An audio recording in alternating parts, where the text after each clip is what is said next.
When it comes to buying and selling of valuables and antiques, the risk of seediness arises to the next level. With a series of successful and profitable purchases on the Pawn Stars, many trashy sellers have shown up to make their pitch productive and got busted. Here are 7 times Harrison's dealt with sleazy customers on the Pawn Stars. Number 7. NBA Finale Memorabilia. Rich was attended by Rick Harrison himself for a purchase of antique basketball memorabilia. As per Rich, he was a broker of antique sports items and merchandise associated with sport. He took interest in buying an NBA Finale diamond ring, which was worth $11,500 US. Rich wanted to trick Rick and brought in his fake stone tester to prove that the diamond in the ring is not real. Harrison went so cross at the customer, as it's the policy of the Pawn Stars to only deal in authentic and 100% genuine items. The customer constantly pestered Rick to accept his deal for around $5,000, which was eventually rejected by Rick,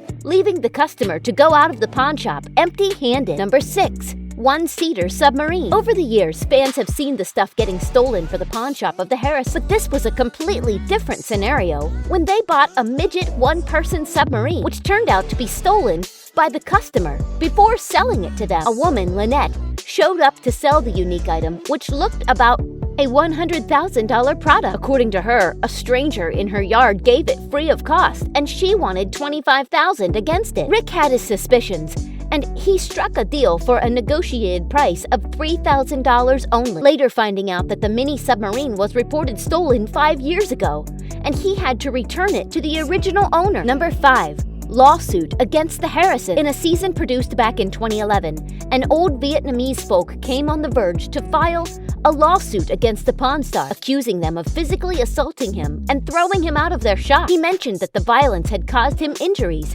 damaged his cane, and also the rifle he brought to sell. Corey justified that the lawsuit was completely irrelevant and bogus, as the old customer had started flaunting his weapon against Rick and his father in the first place. Number 4. 1867 Proof Shield Nickel. Undoubtedly, dealing with coins is the toughest job as a pawn shop owner, as the authenticity and genuineness of the coins is always questionable.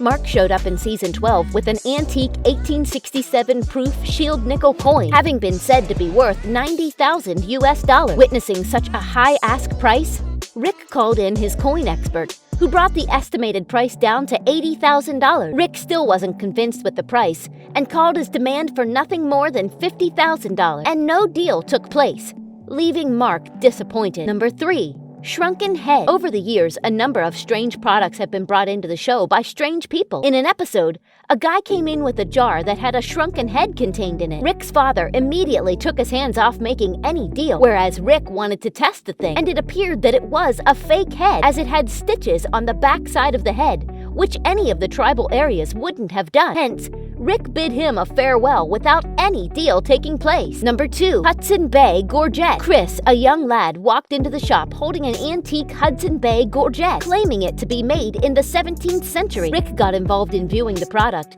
and he quickly found out that the things aren't going in the right direction with this item, as it wasn't made up of gold, as being promised by the boy. Using his expertise, Rick assessed the item and gave a good history lesson to the kid, taking his demand of $100,000 down to $1,000 only, which made the guy leave the shop devastated. Number 1. Dagger Dude. In the early times of the Pawn Stars, a young kid brought in a dagger, insisting it to be a real Vietnamese war dagger, made of precious metals and gems on the body of it. It turned out to be another history lesson by Rick, as the kid didn't know at all about the history of the dagger. His father gifted it to him, and Rick told that it was most probably made in China or Pakistan, making him so uninterested in buying the dagger from the kid.